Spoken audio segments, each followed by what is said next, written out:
The city of Detroit does not die quietly in winter. It groans, it contracts, it pulls every living thing inward toward whatever warmth remains, and it does not apologize for what it takes from those who have nothing left to give. On the night of December 27th, the temperature dropped to 21 degrees below zero. Not with the wind chill, that was the base temperature. The actual measured recorded air sitting against your skin the moment you stepped outside. The wind chill brought it down to 38 below. The National Weather Service had issued its highest tier of winter storm warning 48 hours earlier. Every news channel in Michigan led with the same word deadly. Schools had been closed for 2 days. The interstate had been shut down between exits 14 and 31 after a 40-car pileup. The Detroit River, which locals knew never truly froze, had developed a solid gray crust along both banks. Pipe repair crews had stopped responding to calls because there were simply too many of them, and the ground was too hard and the night was too dangerous for men with equipment to be out in it. The city had, in the truest sense of the word, shut down, but the city had not emptied. In the gutted industrial quarters south of the downtown core, in the long dark stretches between boarded storefronts and collapsed warehouses, in the narrow spaces between buildings where the architecture itself seemed to lean inward against the cold people remained. Not by choice, by the specific brutal arithmetic of having nowhere else to go. And in one of those spaces, in a tight alcove between a shuttered auto parts warehouse and an old brick factory on the corner of 5th and Marne, a 14-year-old girl named Wren had built herself a life, not a home. She understood the difference. A home was something you were allowed to leave and come back to. What Wren had built was a system, a set of calculated decisions made over 2 years of living on these streets that added up most nights to survival. She knew which exhaust vents pushed warm air from midnight to 6 in the morning. She knew which dumpsters behind which restaurants were emptied, on which days and which ones the kitchen staff left the better discards in the bread that had gone a day past sell the soup containers that were too close to empty to bother refrigerating, but too full to justify throwing away. She knew which alleyways were claimed, which were contested, and which were genuinely abandoned, left to whoever needed them most on any given night. She knew, most importantly, how to be invisible. This was not a passive skill. It was the most active thing Wren did. Every decision she made on the street was filtered through a single question. Does this make me visible? A visible street kid was a street kid who got noticed. A street kid who got noticed got questions asked about her. Questions led to calls. Calls led to the system. And the system in Wren Calloway's 2 years of lived experience was not something that helped children like her. It returned them. She had been placed in 4 foster homes since the state took custody of her at age 9. The first was in Dearborn, a couple in their 50s who were technically kind but practically absent, running a household that felt less like a family and more like a boarding facility with religious pamphlets on the coffee table. She had not been hurt there. She had simply been furniture, managed and categorized and never once looked at, directly as though eye contact might create an obligation they had not budgeted for. The second home was in Hamtramck, a woman with 3 biological children who made it quietly, continuously clear that Wren was not among their number. The meals were smaller. The bedroom was smaller. The explanations offered to teachers and caseworkers about any visible unhappiness were practiced and smooth. The third home was the one Wren did not think about. Not ever. Not even the edges of it. The fourth was where she had stayed longest, 8 months before she understood with absolute clarity that no version of the official system was going to produce anything other than more of what she had already experienced. On a Tuesday morning in November, 2 years before this night, she had packed a canvas bag with 2 changes of clothes, a penknife, $43 she had saved from return bottles, and a photograph of herself at age 6 that she did not remember being taken. She had walked out the back door before anyone in the house was awake. She had not been found. She had made certain of that. On the night of December 27th, Wren was sitting with her back against the warm brick that surrounded the exhaust vent, her knees pulled to her chest. A wool blanket draped over her head like a hood, wearing two thermal undershirts, a flannel shirt, two oversized sweaters, and a canvas parka she had found in a Salvation Army bin 18 months ago. The parka was too big, the elbows worn through the zipper functional only to the halfway point before it caught and locked. But it was the most important thing she owned. On a night like this, it was the difference between surviving and not.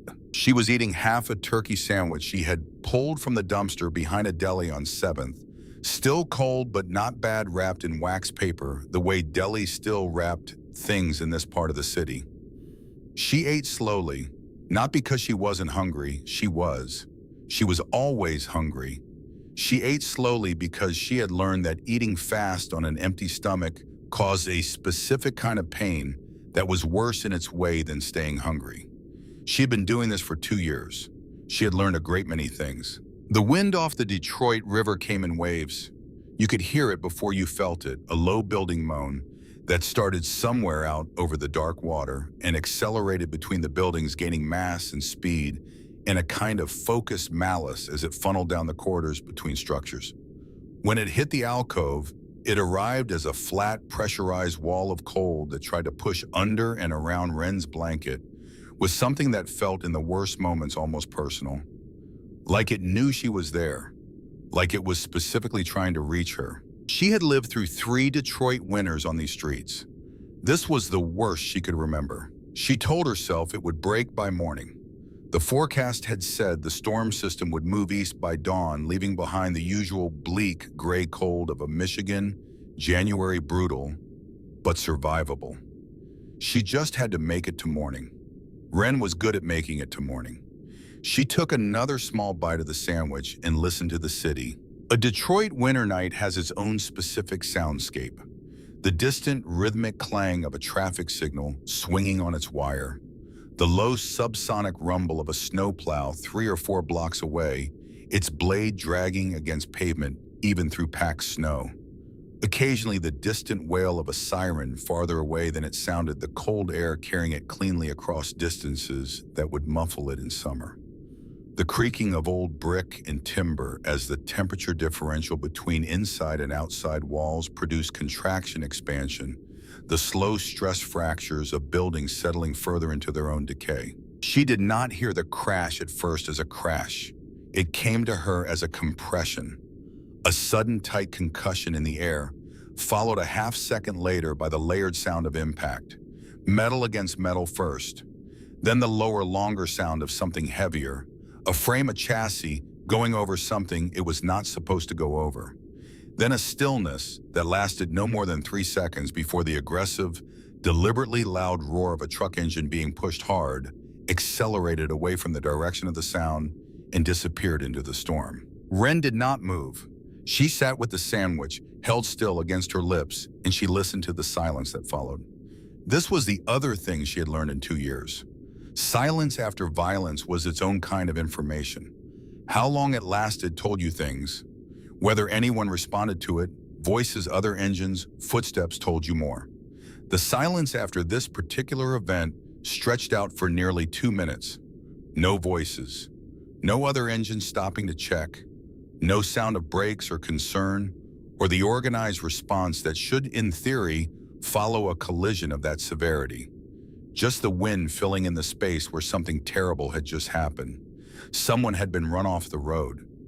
On a night like this, on roads like these, that was not an accident. Drivers did not push their engines hard after accidents. They stopped. Or they slowed. They did not accelerate. Wren set down the last quarter of her sandwich and pulled the blanket tighter. She told herself it had nothing to do with her. That was true, it didn't. The first rule she had made for herself, the one she repeated like a prayer every morning, was simple and absolute. Never make yourself someone else's problem. Never let anyone make themselves yours.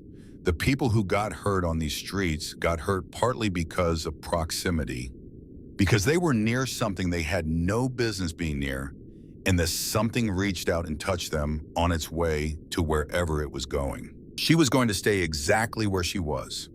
She was going to finish her sandwich and pull her blanket tighter and wait for morning. She had almost convinced herself of this when she heard the footsteps. They were wrong in a way she identified before she could name the wrongness. Too irregular, too varied in rhythm and pressure. One footstep solid and intentional, the next dragging the weight distribution of the body behind them, shifting erratically with each stride. She had heard footsteps like these before. Not from pursuit, not from intoxication, from injury. From someone whose body was no longer fully cooperating with the instructions being sent to it. They were coming from the direction of the avenue. They were getting closer. Wren pulled the blanket down from over her head and pressed herself against the warm brick, making herself small, making herself part of the wall. Through the curtain of blowing snow, she watched the mouth of the alleyway. The woman came around the corner, leaning hard against the factory wall. One hand flat against the brick, leaving a smear of something dark that froze almost before she had moved past it. She was wearing a denim jacket under a heavy black leather vest, and even through the snow and the darkness, Wren could see the shape on the back of that vest clearly enough. A winged skull framed by curved text. She had seen that symbol before. Everyone who spent time on the streets of Detroit had seen that symbol. It was the kind of image that did not require explanation. The woman took 3 more steps. Then her knees folded underneath her, and she went down face first into the snow drift at the edge of the alleyway, not 10 feet from where Wren was sitting. She did not get back up. Wren sat completely still. The rule said stay. The rule was clear, and the rule was right, and the rule had kept her alive for 2 years. She looked at the woman lying in the snow, and she thought about the rule.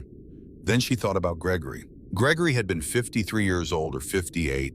He had told different people, different numbers, a veteran of something he didn't talk about, who had set up a sleeping arrangement under the overpass on Gracio for the better part of 2 winters before Wren arrived in the neighborhood. He had been kind to her in the specific, careful way of people who understood what it meant to need nothing from anyone. He hadn't offered her things she couldn't accept, hadn't asked her questions she couldn't answer, had simply acknowledged her existence in passing with the particular dignity of someone who knew what it felt like to be overlooked. On a January morning 15 months ago, she had walked past the overpass and seen him lying on his side in the same spot he always slept, and she had known before she was close enough to confirm it that he was gone. The cold had taken him somewhere in the night, quietly, without drama, the way it always did. She had kept walking. She had told herself she had to. She had told herself there was nothing she could have done. She had been telling herself these things for 15 months, and they had never once produced anything that felt like peace. She was not going to keep walking this time. Wren was out of the alcove and across the alleyway before she had consciously decided to move. She dropped to her knees in the snow beside the woman and rolled her carefully onto her side. Up close, she could see the gash across the woman's forehead, long deep the blood, partially frozen in the wound itself, dark against skin that had gone the particular waxy pale of severe cold exposure. The woman's lips were already carrying a faint blue that Wren recognized and feared. She was alive. Her breath came in shallow, visible puffs that the wind tore away almost immediately. But her eyes were closed and her body was beginning the deep, involuntary trembling that meant her core temperature was dropping fast. "Hey!" Wren gripped the woman's shoulder and shook it firmly. "Hey! Wake up! You can't be out here!" The woman's eyes opened partially, hazel unfocused, moving without fixing on anything. "Delia," she said, or something like it, the word blurred at the edges by cold and the particular confusion of someone whose brain was not receiving enough warmth to process clearly. Wren shook her again. "I need you to help me. I can't move you by myself if you don't help me a little. Can you hear me?" The woman's eyes found Wren's face, held it. "Black truck," she said. Her voice was clearer now, threaded with effort. "No plates. They said my name." A pause. Her jaw was shaking so hard the words came out fractured. "Before they hit me, they said my name." The cold in Wren's chest had nothing to do with the temperature. They said her name, not the car, not the club, not a general message, not mistaken identity in a general direction. They had known the specific person in the specific vehicle, and they had targeted her deliberately, and they had left her for dead in a Detroit blizzard, knowing that the storm would do the rest of the work. And the people who had done that were somewhere out there in the dark. And they would know that a targeted attack on a moving vehicle in weather like this was unlikely to produce a confirmed kill, and they would come back. Wren understood all of this in approximately 4 seconds. She also understood that none of it changed what needed to happen in the next 3 minutes. She grabbed the woman under both arms and pulled, the dead weight of an incapacitated adult against ice, while Wren's own arms were shaking with the kind of cold that had moved past pain into the dull buzzing numbness of extended exposure, was a specific kind of impossible. She got the woman 6 inches, then a foot, then another foot. The snow beneath them compressed and squeaked in the frozen way of snow at extreme temperatures. Wren set her feet and pulled again, her whole body bending into it, her teeth clamped together against the effort. The alcove was 12 feet away. It took 4 minutes that felt like 20. She wedged the woman into the deepest corner of the space, her back against the warm brick, close enough to the exhaust vent that the meager flow of heated air from the basement below had some chance of reaching her. It wasn't much. In the context of negative 21 degrees, the vent's output was almost meaningless, but it was out of the direct wind, and that mattered. The wind was the killer. Stop the wind, and you bought time. She propped the woman against the wall and looked at her. The shivering was violent now, full body uncontrolled. The leather vest, heavy and stiff, had a rime of ice forming along the collar and lapels where the woman's body heat met the frozen exterior. The denim jacket underneath was wet. Wet killed faster than dry cold. Wren knew this in her bones. She knew what hypothermia looked like in stages. She had watched it move through Gregory in the months before it killed him. Stage 1, shivering, confusion, slurred speech. That was now.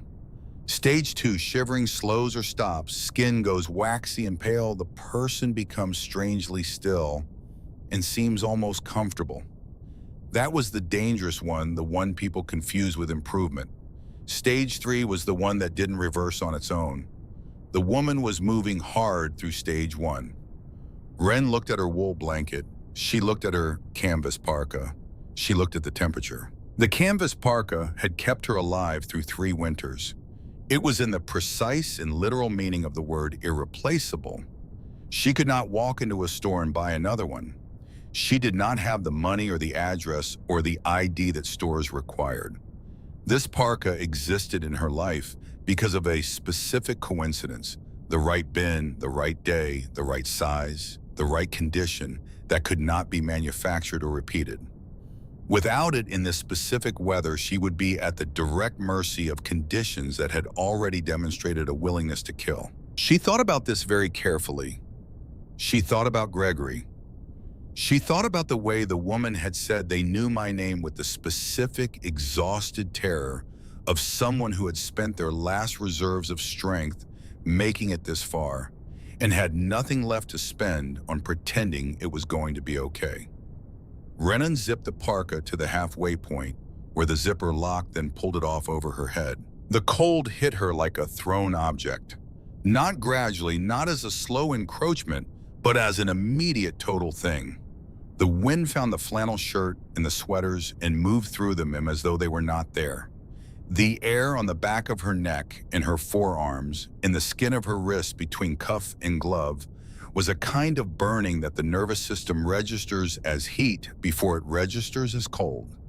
A confusion the body makes only in extreme circumstances, a last attempt to categorize something for which it has no good category. Wren set her jaw. She draped the parka over the woman, tucking the sides down between her body and the brick, trapping whatever heat she had. Then she took the wool blanket and wrapped it around the woman's head and shoulders, the way she had seen done in pictures, a hood and a cocoon combined, leaving only a small opening at the face for breathing.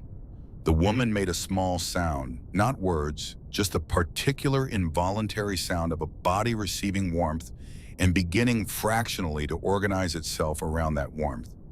"Stay with me," Wren said quietly. "Keep your eyes open when you can. Talk to me if you can talk. Tell me your name." A long pause. The wind screamed along the top of the alleyway above them.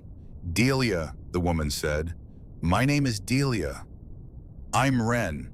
Delia's eyes opened fully for the first time. They focused on Wren's face with the specific searching intensity of someone suddenly very aware of where they are and what it means. She looked at Wren without the parka. She looked at the thin sweaters. "You can't," she started. "I run warm," Wren said. This was not true. Wren did not run warm. Wren was already 4 minutes into not having the parka, beginning to understand exactly how much work that coat had been doing. The sweaters and the flannel were doing something. They were not doing enough. The cold was moving into her in a way it hadn't moved in a long time. Not through the skin, but deeper into the connective tissue, the joints, the places where the body stores the heat it cannot afford to lose. She had to move. She got to her feet and began to pace. Short, fast steps across the width of the alcove and back. 4 steps turn, 4 steps turn. Her arms crossed over her chest, then swinging, then crossed again. She was not going to stop moving. Moving was the only thing that kept her ahead of what was coming for her. The moment she stopped, her core temperature would begin to fall. And on a night like this, in these clothes, the mathematics were not in her favor. She paced. She did jumping jacks until her calves burned. She dropped to the frozen ground and did push-ups until her arms shook with fatigue rather than cold. Then she got up and paced again. Delia watched her through half-closed eyes. "Tell me about your family," Wren said. Not because she particularly wanted to know, because Delia needed to stay conscious, and talking was the engine of consciousness. Keep the engine running. "You've got someone waiting for you. Tell me about them." Delia was quiet for a moment. The shivering had not stopped, but it had changed character, slightly less violent, more rhythmic. The parka was working. The vent was working. Whatever combination of factors existed in this particular alcove was doing just barely enough to hold her where she was. "My husband," Delia said. "Colt." A pause. He's going to be looking for me." "Good, Wren said. She landed from a jump and kept moving. "That's good. You hold on to that." "He's going to tear this city apart looking for me," Delia said quietly. Wren did not respond to this. She was doing burpees now, counting them under her breath, her knuckles hitting the frozen alley floor at the bottom of each rep. She had gotten to 31 when she heard the sound that stopped her cold in a way the temperature could not. Boots. Heavy. Multiple. Coming down the alleyway from the avenue. Not dragging like Delia's had been. Not random. These footsteps were purposeful and spread apart in the specific pattern of people who were searching rather than traveling, a pattern Wren recognized because she had spent 2 years being very good at identifying when people were looking for something. She pressed herself flat against the brick beside Delia, one hand going to the woman's shoulder pressure, meaning stay still and don't speak. She could feel Delia's body register the instruction immediately, the slight stiffening of recognition. 2 flashlight beams swept the mouth of the alleyway. "Check in here," said a voice. Male, flat, carrying the practiced absence of emotion that Wren associated with people who had committed to doing something and had moved past the part where they thought about it. Boss said the car was down the embankment, but she wasn't in it. Head wound in this weather, she can't have gone more than a few blocks. "She's probably already gone," said a second voice. "Temperature tonight, alone, no shelter." "We confirm it," the first voice said. "We don't assume it. Move." The flashlight beams entered the alleyway. They swept methodically across the dumpsters, the stacked pallets, the frozen debris along the base of the walls. Moving inward, getting closer. Wren looked at Delia. The wool blanket in the parka had rendered her nearly invisible in the shadow of the alcove, dark fabric against dark brick. But the flashlights were thorough, and the men behind them were close, and in 30 seconds, they were going to reach the section of wall where the light would find what the dark was hiding. Wren's eyes swept the alley. She moved in a crouch, staying below the sweep of the beams to the far side of the dumpster near the center of the space. In the snow beside its base, half buried, she found a glass bottle, the heavy-bottom kind, the kind that broke loudly on contact with brick. She waited. The flashlight beams swept past her hiding position, swept back, moved on. She tracked its rhythm. There was a pattern not completely regular, but patterned enough. She counted the intervals between reversals. The beam began its sweep toward the alcove. Wren stood, chambered her arm, and threw the bottle as hard as she could toward the adjacent street, past the mouth of the alley, past the men in the opposite direction from where they had come. The sound it made when it hit the corner of the auto parts store wall was extraordinary in the frozen silence. Not just a breaking, a detonation the way glass sounds at extreme cold, each fragment sharp as a gunshot. Both flashlight beams snapped toward the sound simultaneously. There! The boots hit the frozen pavement hard and fast, moving away. She tracked their sound until she couldn't hear them anymore over the wind. Wren slid back into the alcove.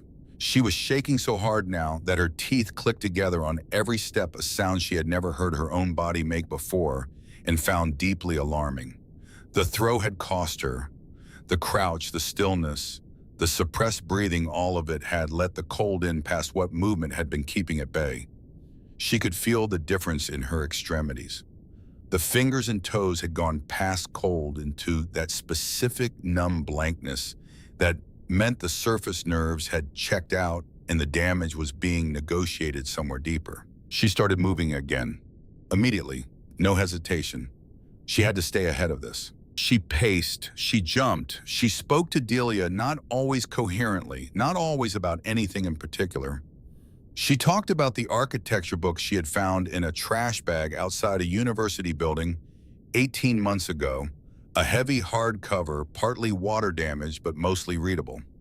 She talked about the photographs in it, buildings with long, clean lines and enormous windows that let in winter light without letting in winter. Warm buildings, buildings designed by people who understood that shelter was not a luxury, but a fundamental requirement of being human, and who had spent their careers trying to solve the problem of how to create it beautifully. I want to build things like that someday, she said, doing lunges across the 4-foot width of the alcove. Buildings that are always warm, where the cold can't get in no matter what it does outside. Delia made a sound that might have been agreement, or might have been the sound of her drifting, and Wren immediately crouched beside her and rubbed her hands vigorously between both of hers. Stay with me, Delia. Eyes open. Tell me something. Colt's going to find you, Delia murmured. When he does. He can find me after we're both warm, Wren said. Right now, just stay awake. It was somewhere around 3 in the morning when the dangerous thing began. Wren had been moving continuously for nearly 2 hours. She had stopped feeling her feet somewhere around the 90-minute mark. Her hands, despite the gloves, had progressed from painful to numb to something beyond numb that she did not have a word for, a kind of deep internal absence where sensation had been. She was doing jumping jacks again, counting, and somewhere around the count of 40, she realized she had stopped shivering. She stopped moving. She stood completely still in the freezing air and checked her own body with the detached clinical attention she had learned from necessity. The shivering had stopped. She felt, and this was the frightening part, almost comfortable, not warm, but not in acute distress either. There was a spreading, settling quality to the cold now that felt less like an assault and more like something being decided. She knew what this was. She had read about it in a first aid pamphlet she had found 2 winters ago and had memorized because she had understood it might one day be relevant to her survival. When the body runs out of the resources to fight hypothermia, it stops fighting. The shivering stops because the muscles can no longer sustain the effort. The cold begins to anesthetize the brain in a process that the brain itself interprets as warmth and comfort. It is the body's last act of mercy to itself, a physiological lie, a manufactured piece offered to a system that is shutting down. People who froze to death often reported in the accounts of those who had been revived that they had felt fine right before the end, almost good, ready for sleep. Wren understood with absolute clarity that she was beginning to feel fine.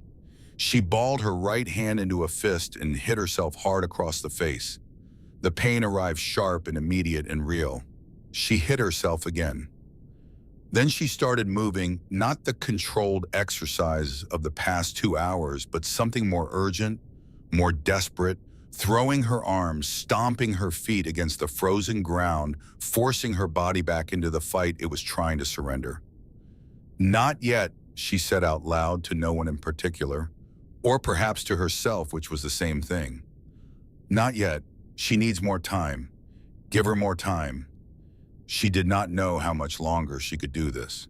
She kept doing it anyway. The sky above the narrow strip of alleyway visible between the roof lines changed from black to a deep, bruised purple sometime around 5 in the morning.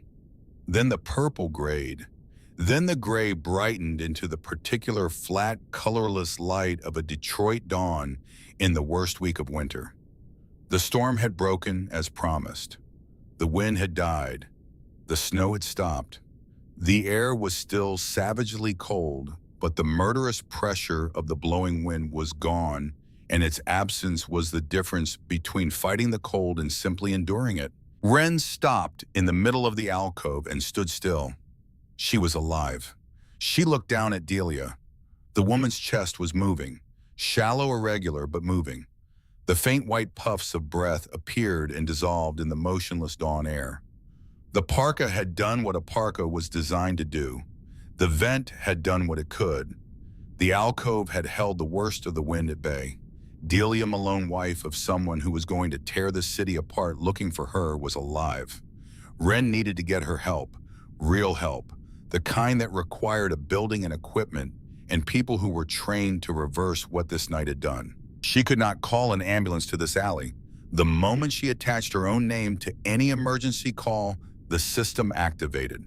The system that tracked runaway wards of the state had her fingerprints and her description and the specific case number assigned to her file, and any call from a 14-year-old girl at 5 in the morning in this zip code reporting a medical emergency was going to produce a response that included social services, which meant a caseworker, which meant the return of everything she had spent 2 years making certain never happened again. She had to do it anonymously.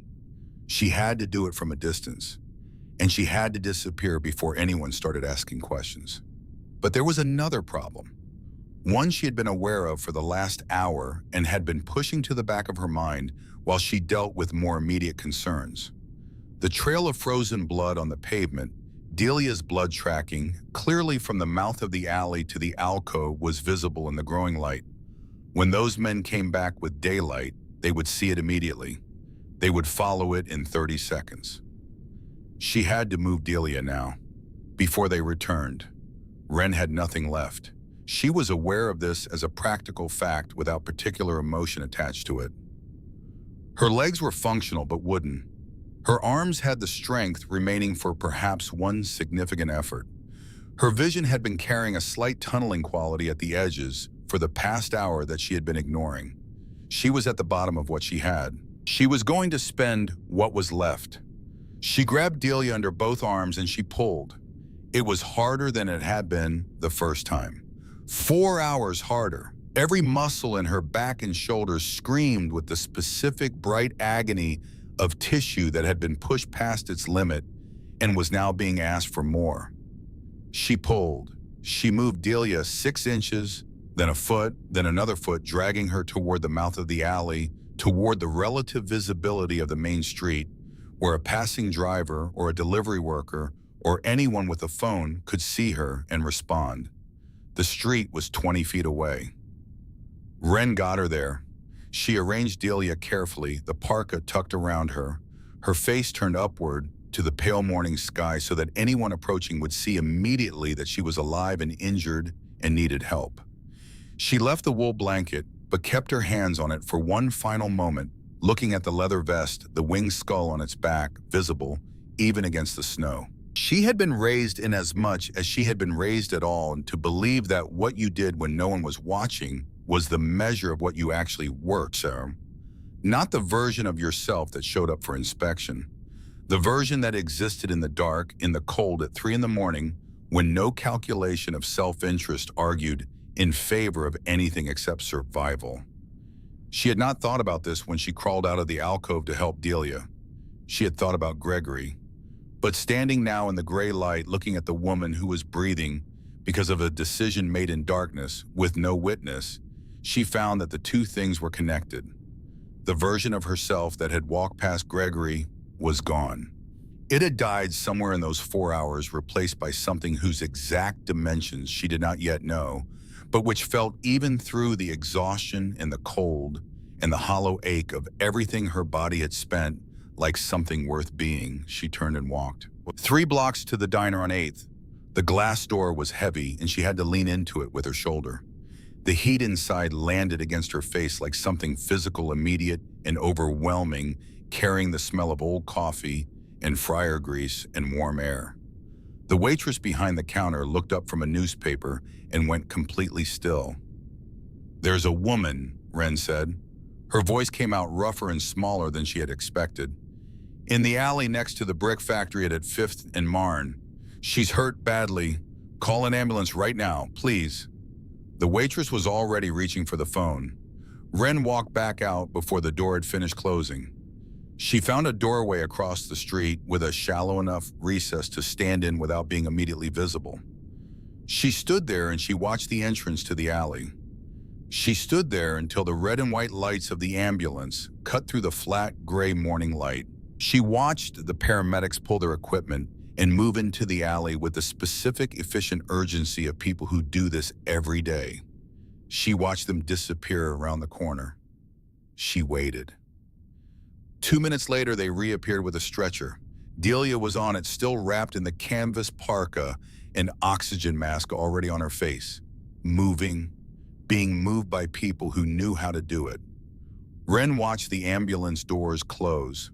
She watched the vehicle move away down the streetlights, turning the snow on either side, the alternating red and white sirens starting low and building to full voice as it reached the intersection. She stood in the doorway until the sound had completely faded. Then her legs, which had been doing this purely on request for the past several hours, stopped taking requests. She slid down the door frame and sat on the frozen threshold and closed her eyes, and the darkness that came for her was not the dangerous, false warmth of hypothermia. It was simply the darkness of a body that had given everything it had and was now with nothing left to prove and no one left to protect, finally allowing itself to rest. No one on the early morning street noticed the girl in the doorway. She had spent 2 years making sure of that. But in a hospital room 4 miles away, a woman named Delia Malone was being lifted onto a trauma bed and attached to machines and warmed by equipment designed for exactly this purpose. And somewhere on her cold skin, held against her by a parka, too thin for a Detroit December, was the preserved heat of a 14-year-old girl who had decided at the bottom of the coldest night in a decade that walking past was no longer something she was willing to do. 3 miles from where Wren was sleeping, a man named Colt Malone received a phone call. He picked it up on the first ring. He had been awake since midnight. Colt Malone was not a man who waited well. In 31 years of leading people through situations that required either decisive action or disciplined patience, he had become adequate at the latter and exceptional at the former, and the distinction mattered to him in a way that the people who feared him never quite understood. They assumed his stillness was control. It was not. It was the specific contained energy of a man who had learned that moving too fast in the wrong direction cost more than waiting, and who found the waiting deeply physically uncomfortable in a way he never showed. He had been sitting at the oak table in the clubhouse command room since 2 in the morning when Delia's phone had gone to voicemail for the 4th consecutive time. He had sent 3 teams out by 2:30. By 3, he had called Rook back in and sent 4 more teams. By 4, with the storm at its absolute worst and the roads mostly impassable, and every channel reporting the same iced-over silence, he had been doing the thing he hated most, which was sitting with the possibility that he was already too late. He answered the phone on the first ring. It was the charge nurse at Detroit Receiving. Delia had been brought in by ambulance 40 minutes earlier. She was in trauma but stable. Severe concussion, 3 ribs, frostbite on both hands and both feet. She had been asking for him by name since the moment she regained enough consciousness to form words. Colt was in his SUV before the call had ended. When he came through the emergency room doors, the staff parted. This was not unusual. Colt Malone coming through any set of doors produced a specific reorganization of the surrounding space. He was 6'4" and built like the door frames of the old factories in this city, solid square designed to take weight from every direction. The cut on his back, the winged death head of the Detroit chapter framed by 30 years of road, was the kind of thing that communicated its own paragraph in any room it entered. He found Rook outside a private room on the 2nd floor. "She's gonna make it," Rook said before Colt could ask. "Doc said it's close, but she's going to make it."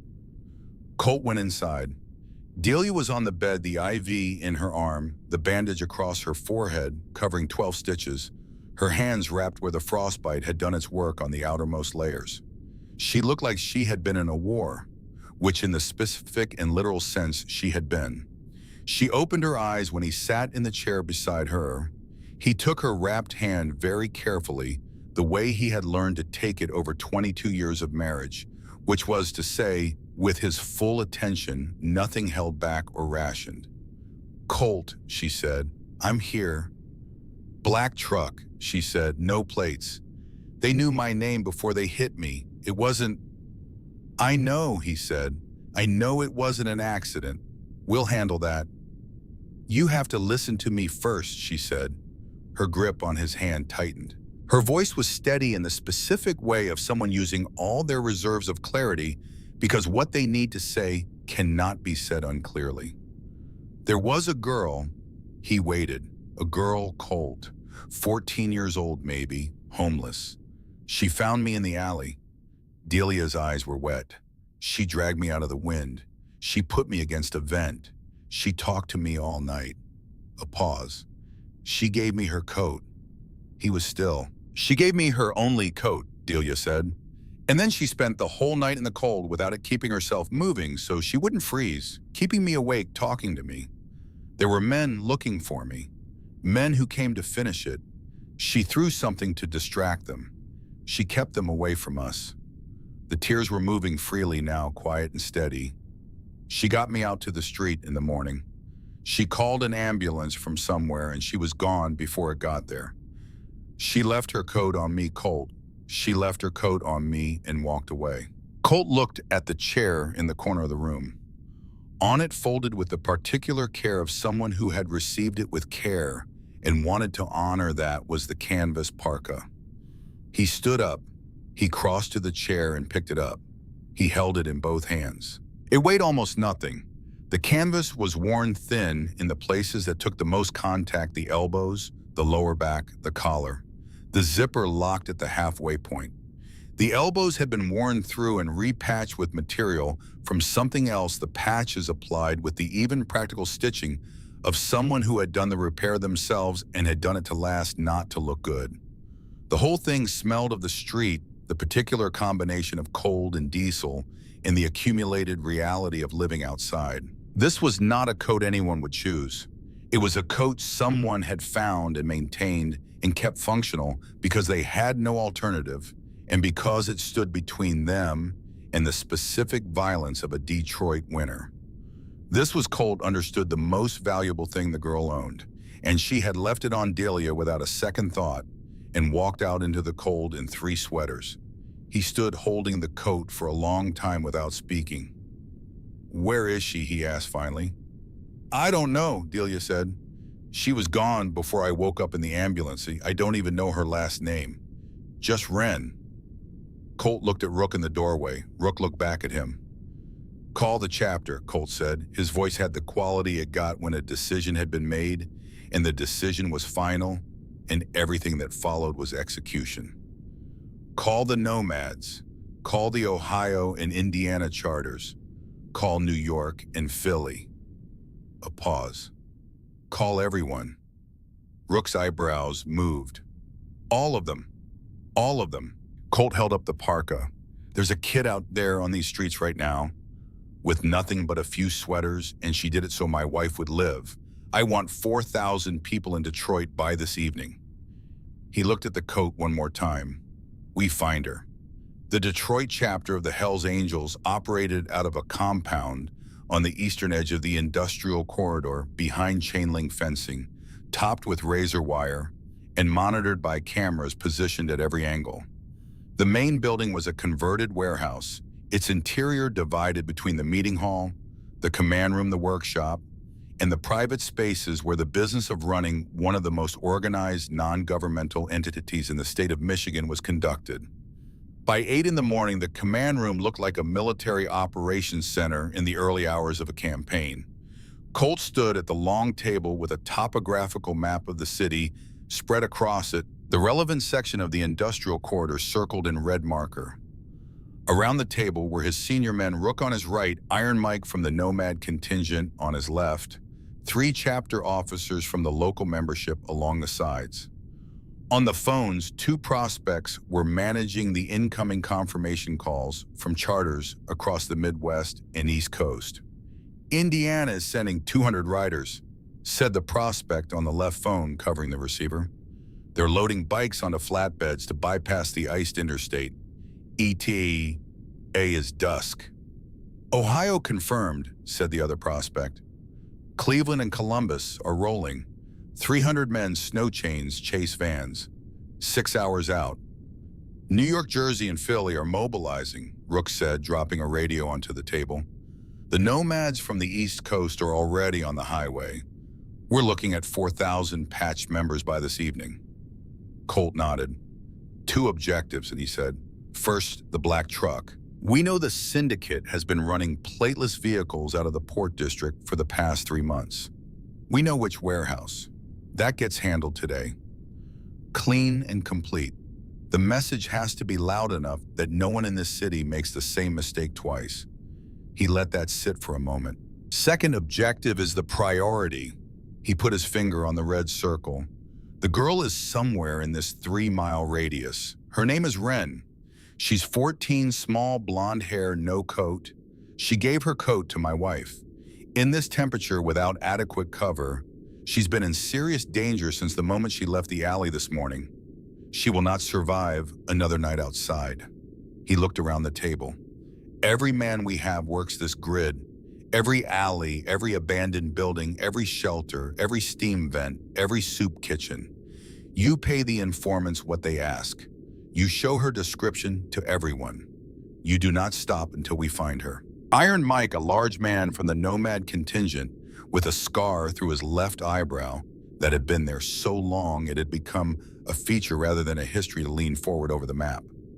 What's the protocol if she runs street kids in this neighborhood aren't going to see 4,000 motorcycles and think rescue? Colt had thought about this. Keep the noise down where possible. No racing engines, no unnecessary rev-on. Move in small groups in the tightest areas. If she runs, you follow at a distance and you radio position.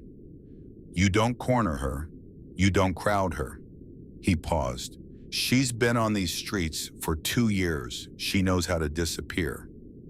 The moment she feels hunted, we lose her. She has to see us as safe before she'll let anyone close. The problem with this instruction, as Colt would come to understand in the hours that followed, was that there was no way to make 4,000 motorcycle engines sound safe to a 14-year-old girl who had spent 2 years using silence as her primary survival tool. Wren woke in the doorway with the particular visceral shock of a body that has been deeply cold and is now marginally less cold and cannot immediately reconcile the difference. She was on her side, her cheek against the frozen door frame, her knees pulled to her chest. The morning light was stronger now, the winter sun fully up behind the cloud cover, casting the flat, bright gray of a cleared storm over the city. She lay still for a moment, taking stock. Her hands were inside her sweaters, pressed against her torso.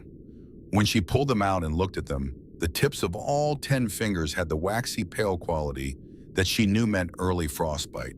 Not black, not yet, but the tissue had been damaged and the joints were stiff with a specific deep ache that surface warming would not touch. She needed to move. She needed warmth. She needed food. She had none of these things, and she needed to find them before the cold consolidated what the night had begun. She pushed herself upright using the door frame and stood on legs that felt like they belonged to someone older and less cooperative. The street around her was quiet.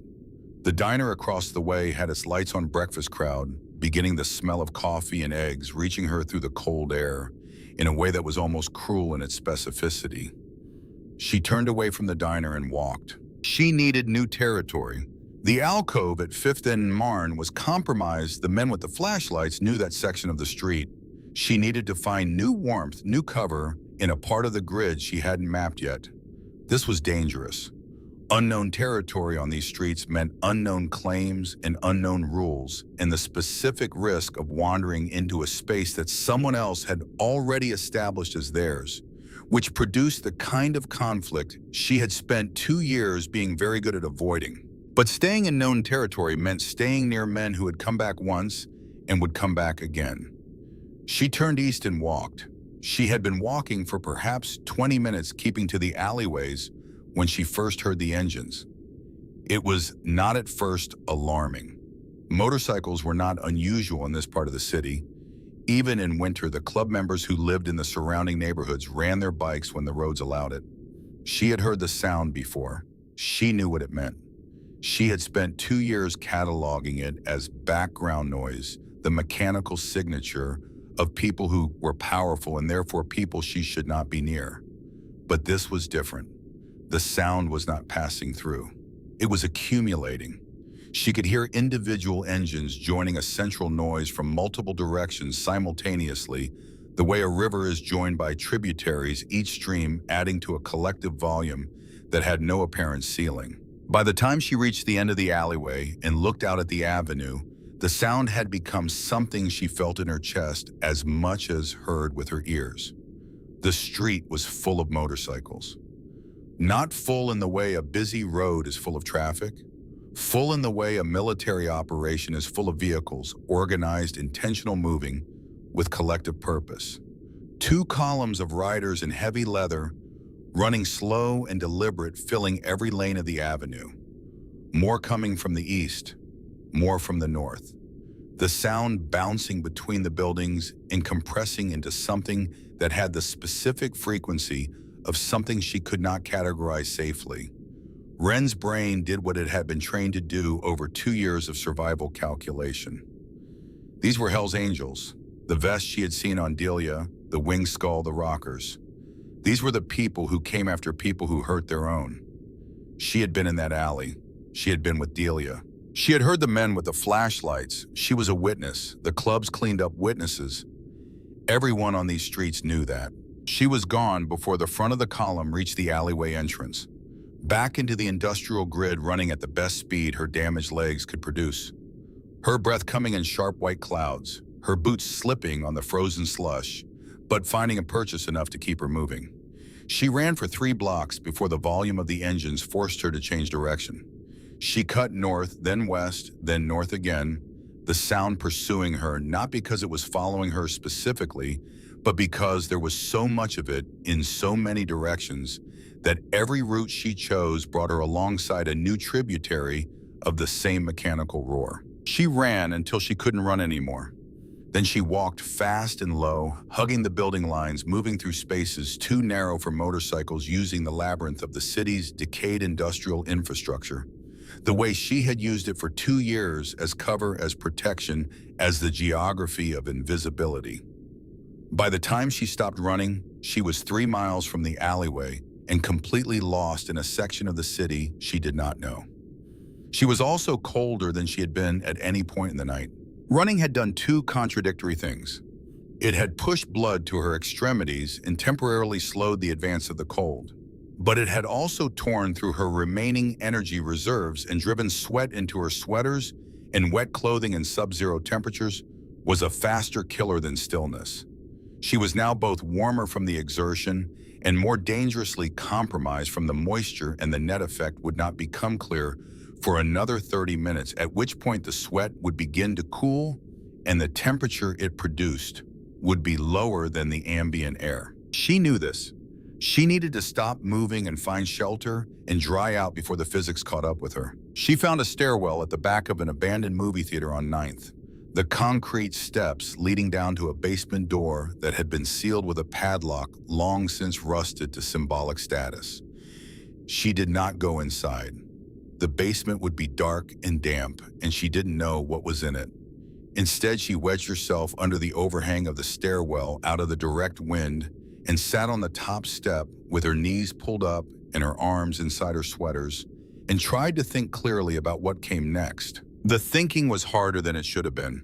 Her brain was working at a reduced speed that she recognized as the cognitive tax of cold, the specific dulling that happened when core temperature dropped below a threshold and the body began rationing blood away from the brain to protect the organs. She had felt it before in the worst of last winter, and she knew how to compensate for it. Slow down the thinking, check each thought twice, don't trust the first conclusion. She checked her options. She could not go back to the alley. She could not go to a shelter because shelters took names and ran IDs, and she would be in the system before the night was over.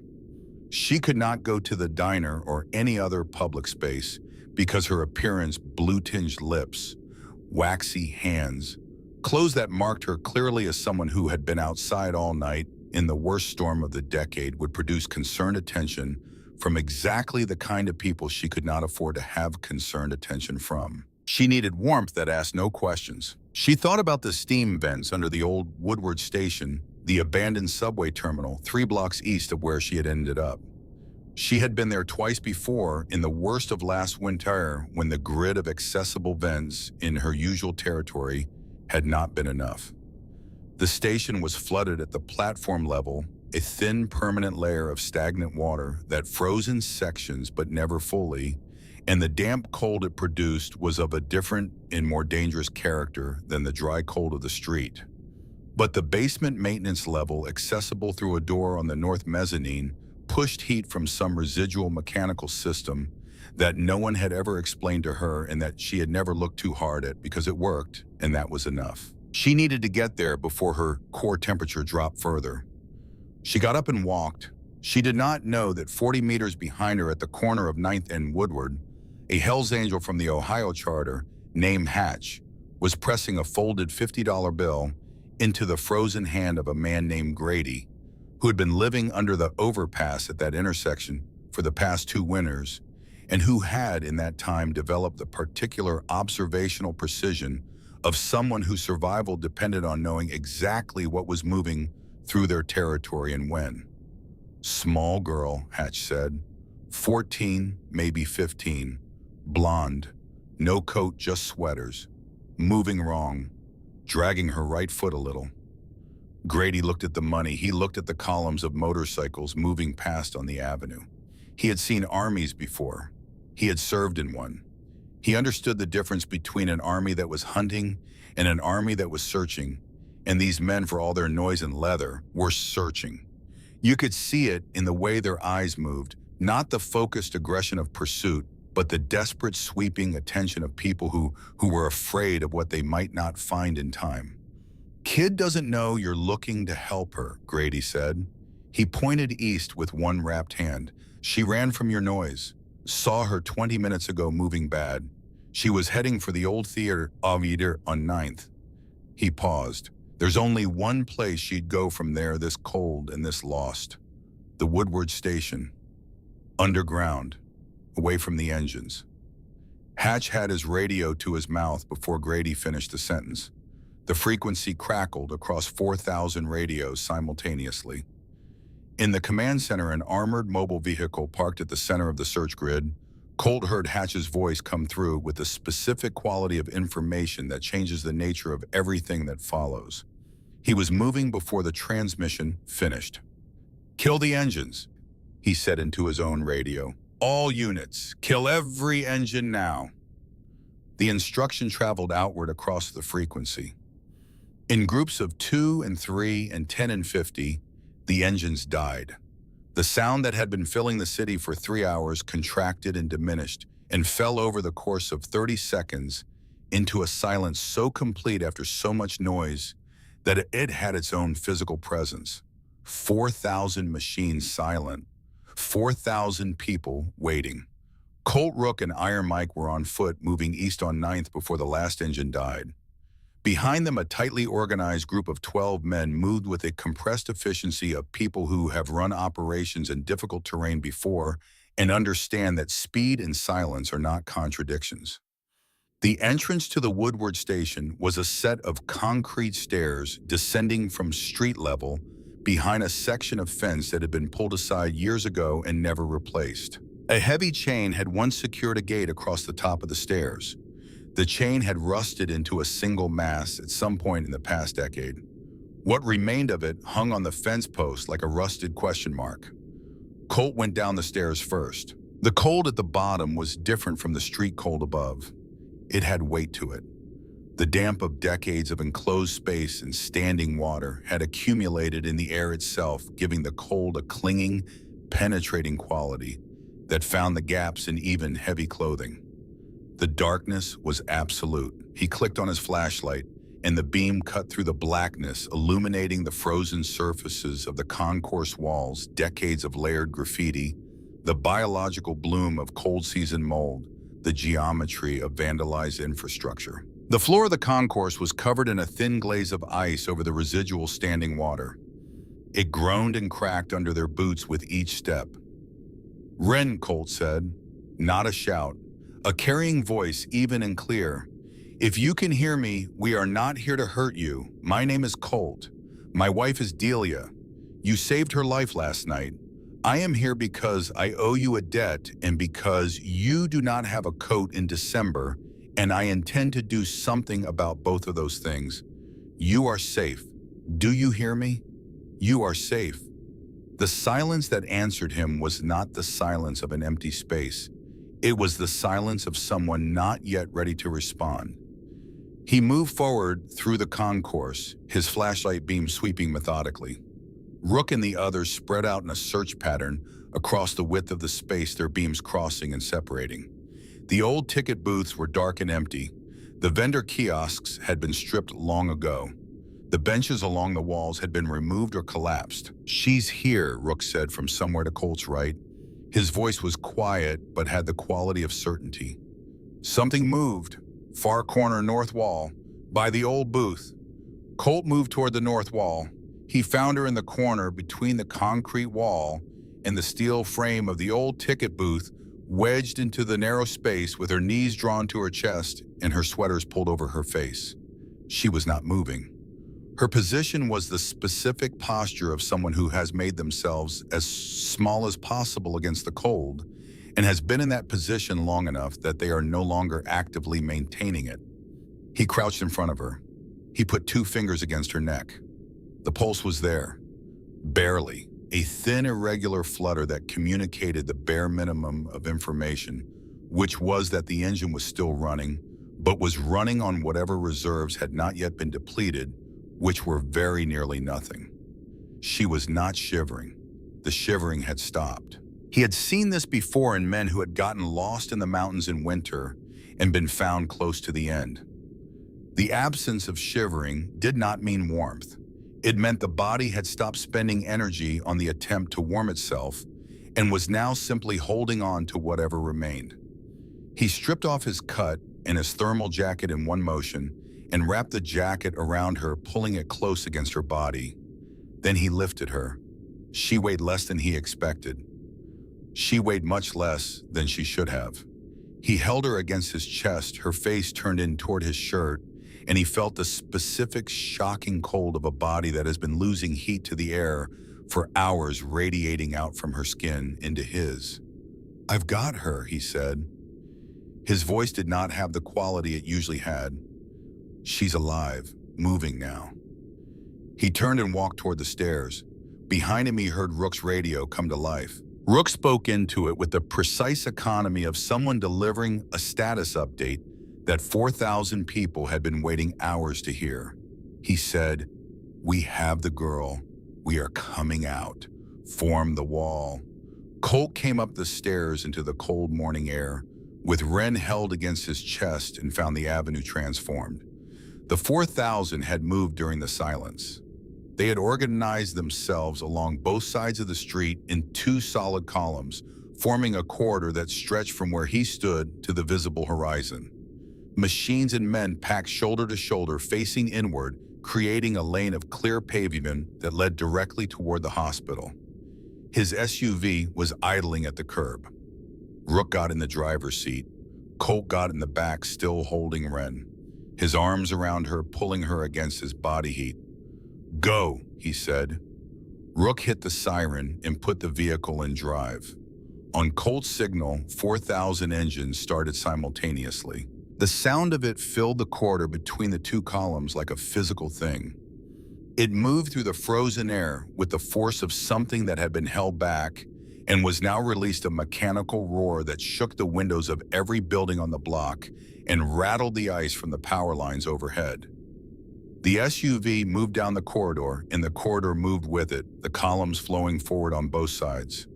Men pulling ahead to clear intersections, the whole organized mass of it working as a single machine in service of the vehicle at its center. Wren did not stir. Colt kept his arms around her and spoke to her quietly, not asking her to respond, not trying to reach her in the dark where she was just making sound near her. The particular human sound of a voice that is not alarmed, that does not require anything, that is simply present.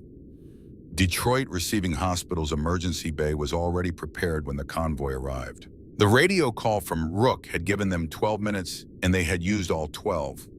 A trauma team was waiting at the bay doors with a heated gurney and equipment configured for severe hypothermia. The lead physician had treated 4 cases this winter already and knew exactly what she was looking at when Colt stepped out of the SUV. He placed Wren on the gurney with the careful specificity of a man setting down something irreplaceable. "Core temp," the doctor asked her team as they began moving. "We'll know in 60 seconds," a tech answered. "What's her name?" "Wren," Colt said. The doctor looked at him for 1 second. She took in the cut, the bare arms in the sub-zero air, where the jacket had been given away, the expression on his face. She nodded once with a precision that communicated more than words and pushed through the bay doors. Colt stood in the parking lot. His arms were cold now without the jacket. He had been holding her long enough that the absence of her was a physical sensation. He crossed his arms over his chest and stood in the bay entrance and looked at the doors that had just closed. In the parking lot and the streets around it, 4,000 engines idled and then one by one fell silent as people shut them down and waited. The waiting room of Detroit Receiving Hospital had hosted many unusual occupants over the years. It was a trauma center in one of the most complex cities in America, and complexity had a way of arriving in its lobby. But the collection of people currently occupying its plastic chairs, several dozen of the most senior members of one of the most organized outlaw clubs in the country, their heavy leather cuts bearing the patches of chapters from 9 states, was by the assessment of everyone on the hospital staff genuinely unprecedented. They sat in the chairs. They drank bad coffee from the vending machine without complaint. They did not raise their voices. They did not use their phones for anything other than relaying status updates to the men outside. The night shift security guard, a former Marine who had done 3 deployments and had a particular relationship with the idea of what constituted a threat environment, assessed the room once and decided that whatever was happening here was not his problem in any actionable sense. He resumed his post and let them be. Colt sat in a chair against the far wall and held the canvas parka on his lap. He had picked it up from the corner of Delia's room before coming down.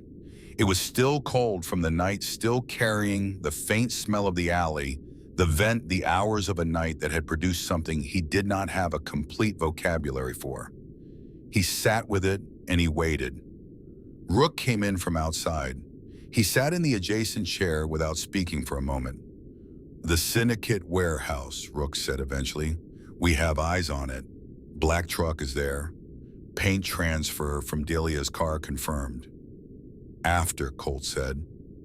Rook nodded. They waited.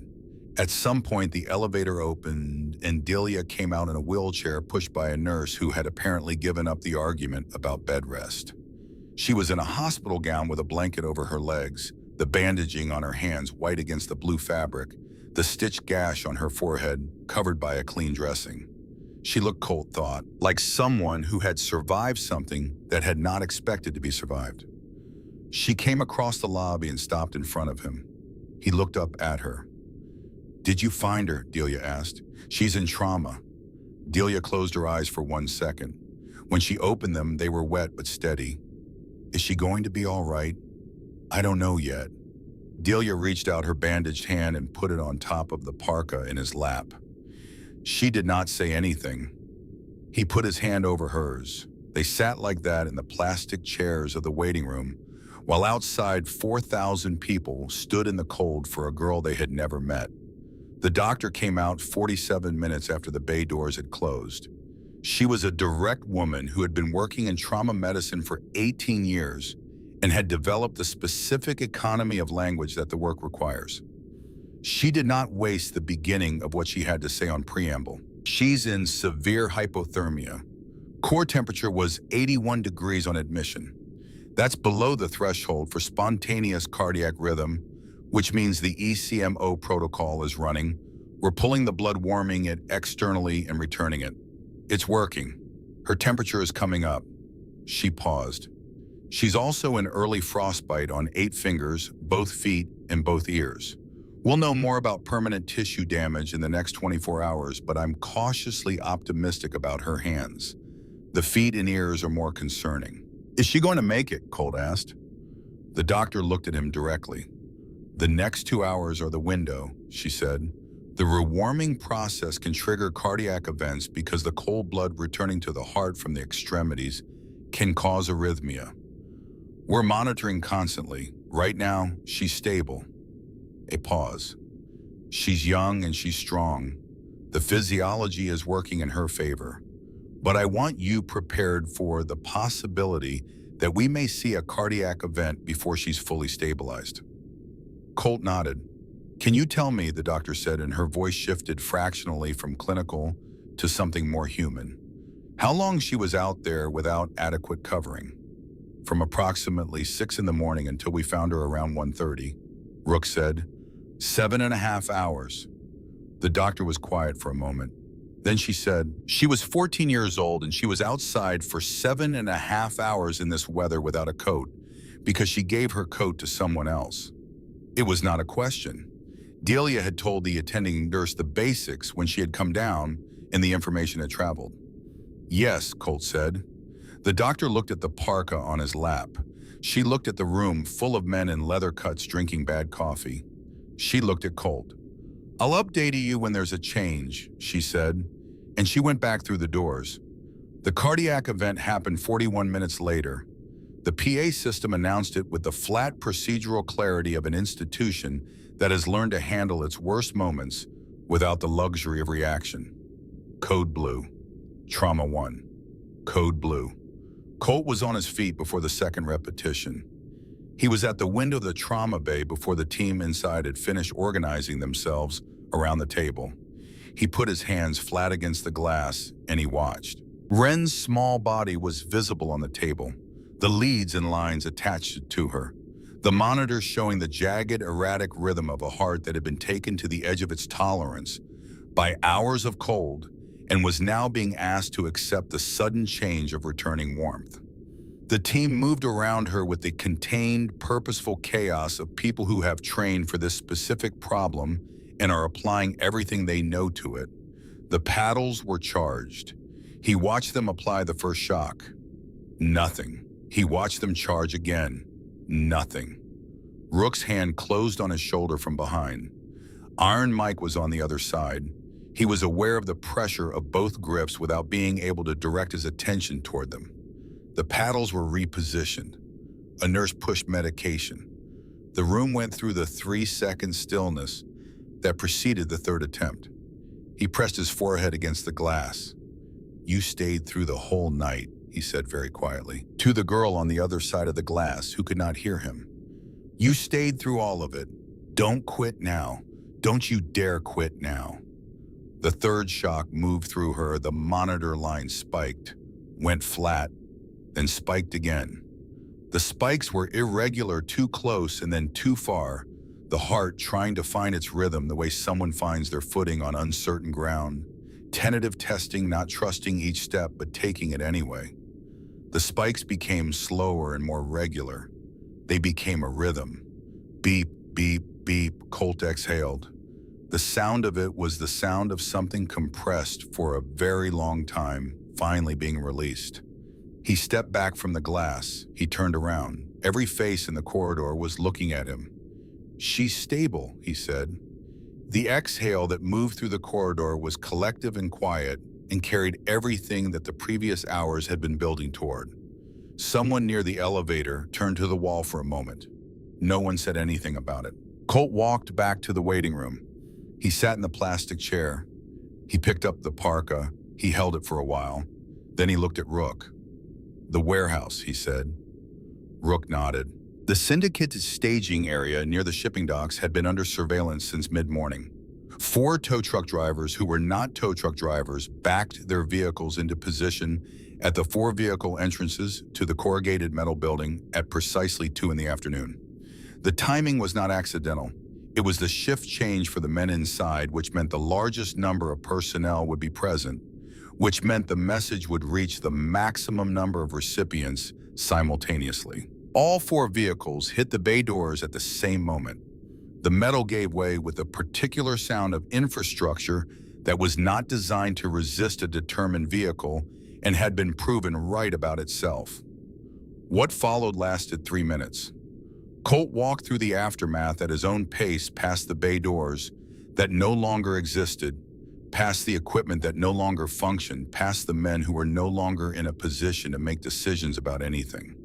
He stopped in front of the black truck. The front passenger side bore the paint transfer from Delia's car, her dark blue sedan, the color she had driven for 6 years, the color he had watched her drive away in on a December evening, thinking she would be home by 9. He looked at the paint transfer for a moment. Then he looked at the man zip-tied to the nearest support column. Young, designer coat now torn at the collar, bleeding from his nose and from a cut above his left eye, his face carrying the expression of someone who has suddenly comprehensively understood that they miscalculated the nature of the situation they entered. Colt walked over to him. He did not crouch.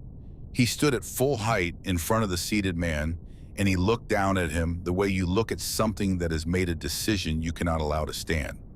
"Who gave the order," he said, "to target the vehicle?"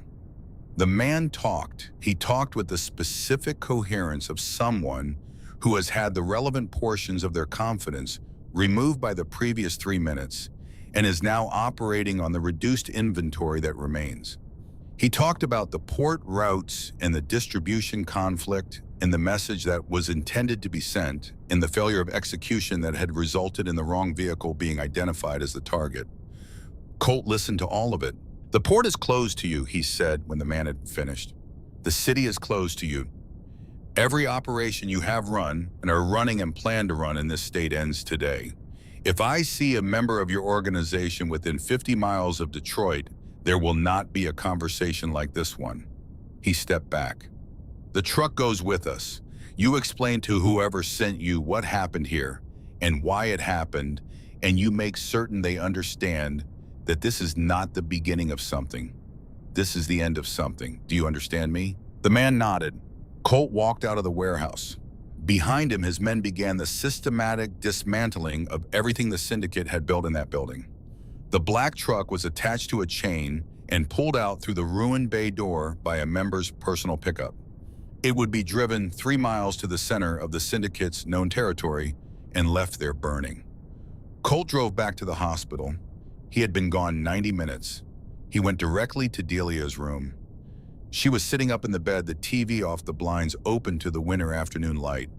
She looked better than she had at 7 in the morning. Not well, better. "The syndicate," she said, "handled. The girl stable, still unconscious." Delia was quiet for a moment. Then, "Colt, when she wakes up, I know. She's going to be frightened. She's going to think she's in trouble. She's going to think I know Delia." She looked at him. "Do you have a plan?" He was quiet for a moment. "I have most of one," he said. While Colt was at the warehouse, Rook had run Wren's fingerprints through a channel that the club maintained for exactly this kind of administrative problem. The information that came back was the kind that produced in Rook the specific expression he wore when the world confirmed its worst tendencies. He told Colt when Colt returned. "Her name is Wren Calloway," Rook said. "Ward of the state. Runaway at open case. The flag on her file has been active for 2 years. The moment her prints came through on hospital intake, an automatic notification went to the regional CPS office." He paused. "We have maybe 2 hours before someone from Child Protective Services shows up with paperwork." Colt looked at him for a long moment. "Get me Marcus Webb on the phone," he said. Marcus Webb was a name that appeared on the letterhead of Webb & Associates, a downtown legal firm with an unexceptional public profile and an exceptionally useful network of relationships with certain members of the state judiciary. Rook made the call. Webb called back in 11 minutes. Colt spoke to him for 7 minutes. When he ended the call, he put the phone in his pocket and looked at Rook. "Emergency guardianship petition," he said. "Webb is filing it now. The judge is available." He said the judge's name. Rook recognized it. "Webb needs 2 things from us: the documentation on the foster home abuse and the trust account funding confirmation."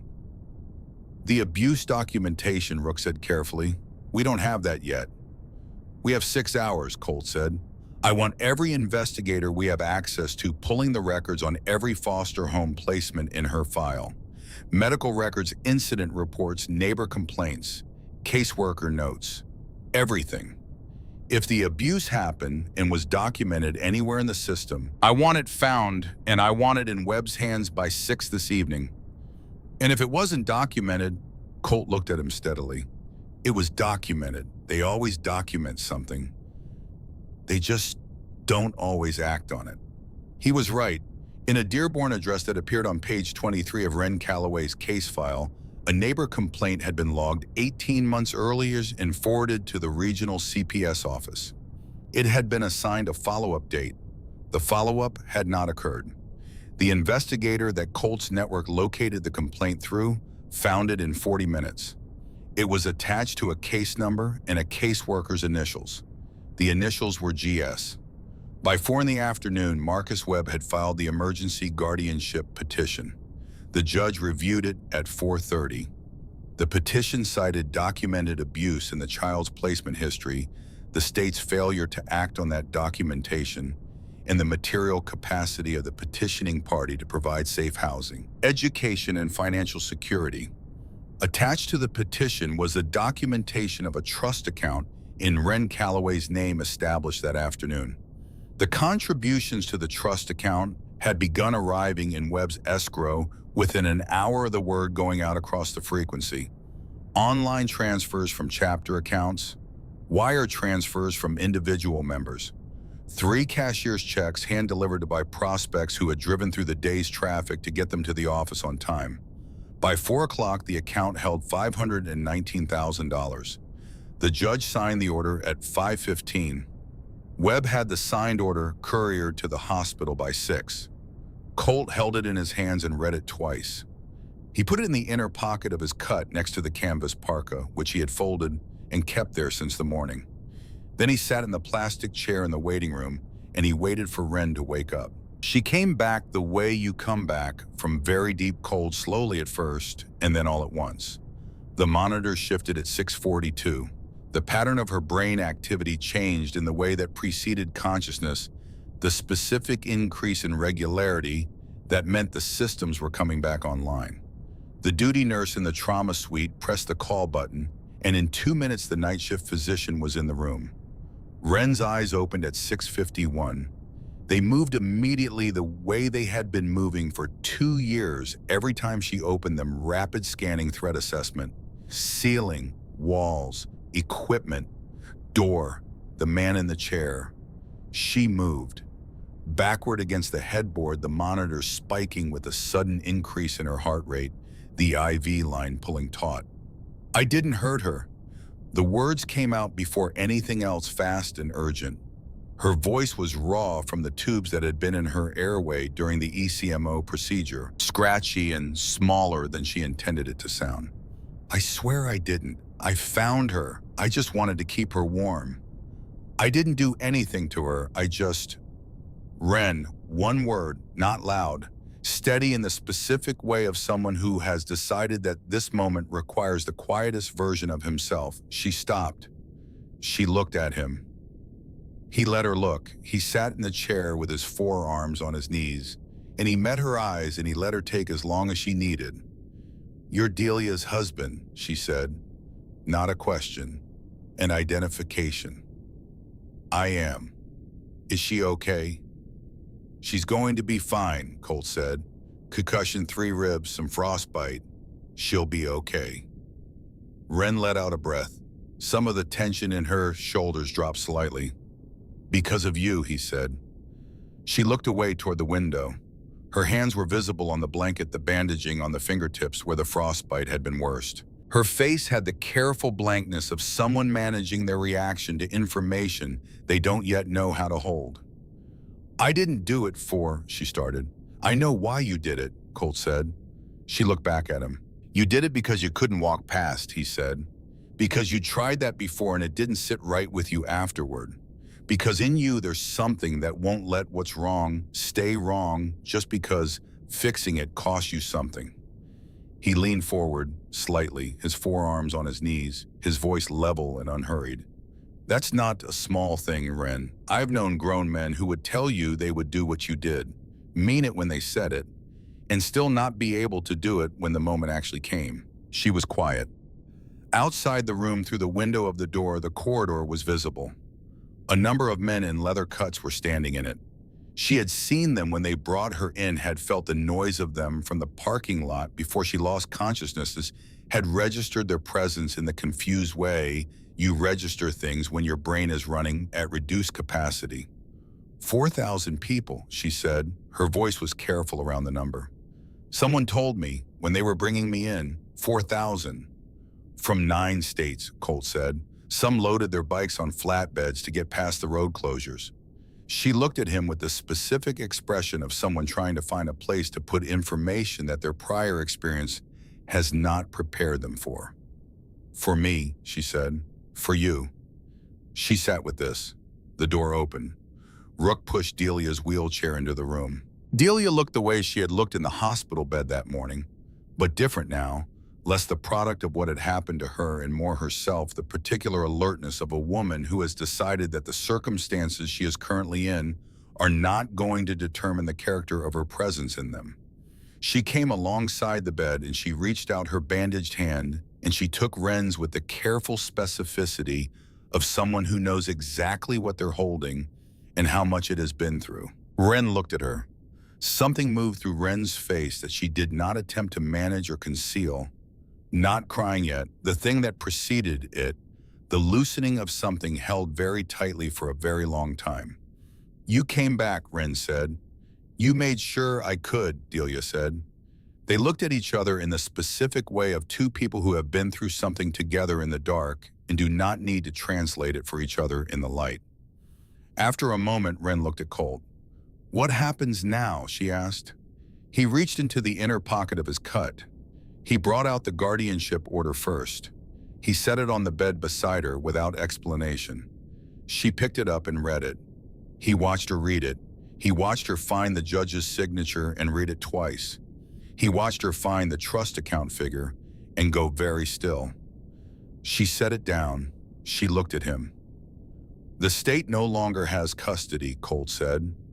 "The court transferred it this afternoon. The trust account was funded today by the men who have been standing in that parking lot since this morning."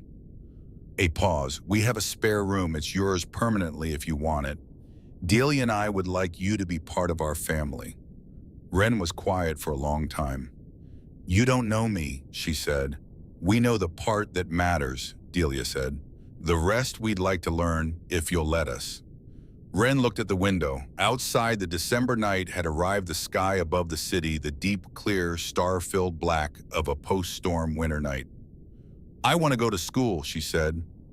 Not a demand, a condition, something placed on the table to see if it would hold weight. "We'll find you the best one in the district," Colt said. "Monday if you're cleared. I want to go to college eventually. Architecture." "Then that's what happens," Delia said. "The trust account isn't going anywhere." Wren looked down at her bandaged hands. She looked at the order on the blanket. She looked at Delia and then at Colt. "I've been alone for 2 years," she said. Plain and direct, the way she said everything. "I don't know how to do this, having people, being someone's." She found the word and placed it with precision. Someone's. "Nobody knows," Colt said. "You figure it out as you go." He stood. He crossed to the garment bag on the hook behind the door. He unzipped it. The vest was black leather, custom-made, fitted to the measurements Delia had estimated from 2 days of memory, in the proportions of a girl who weighed 90 pounds and had been spending those pounds carefully for 2 years. On the back, the winged death head of the Detroit chapter. On the front left breast, 2 patches. One read Honorary Angel in white and red letters. Beneath it, a small rocker in deep red, Protected. He brought it to the bedside. Wren looked at it without taking it. She read the patches the way she read everything, with full attention, looking for the meaning behind the surface. "What does it mean?" she asked.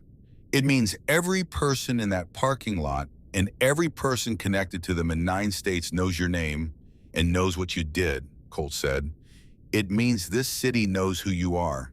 It means anyone who would put a 14-year-old girl in a cardboard box in December has to get through 4,000 people to do it."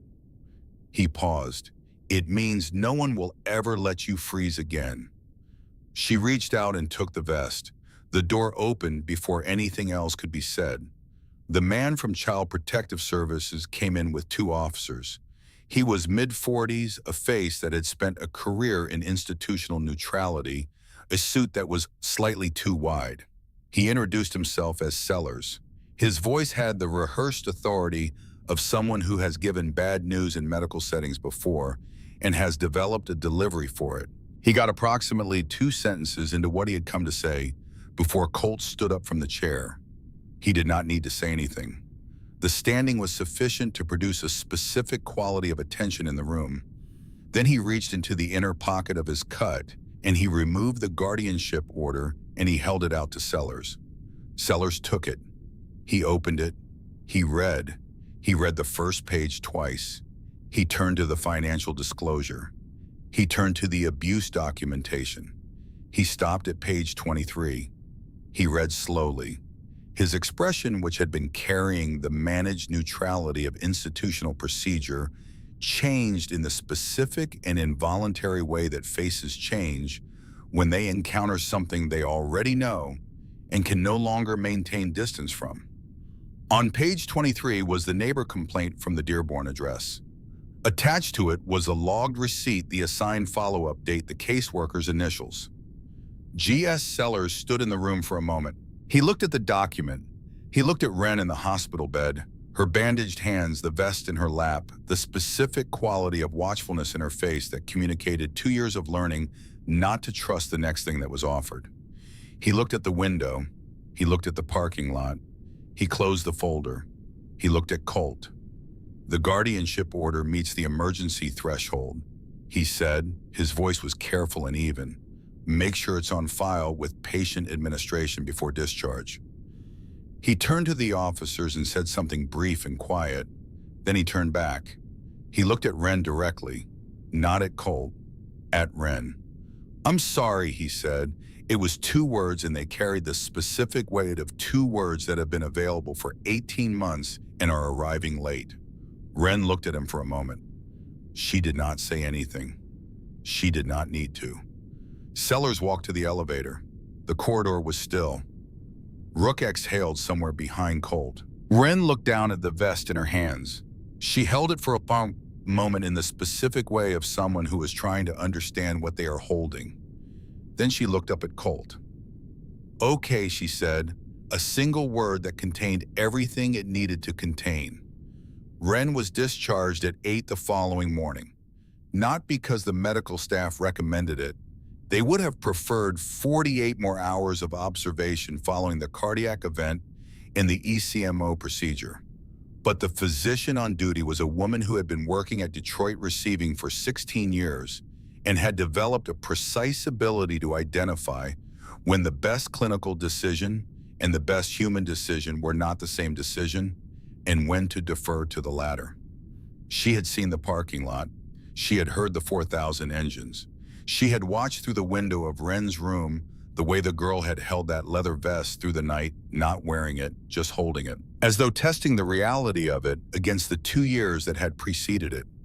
She cleared her for discharge with specific instructions about the frost-bitten tissue and a follow-up appointment, and the name of a hand specialist and a referral to a physician she trusted for ongoing care.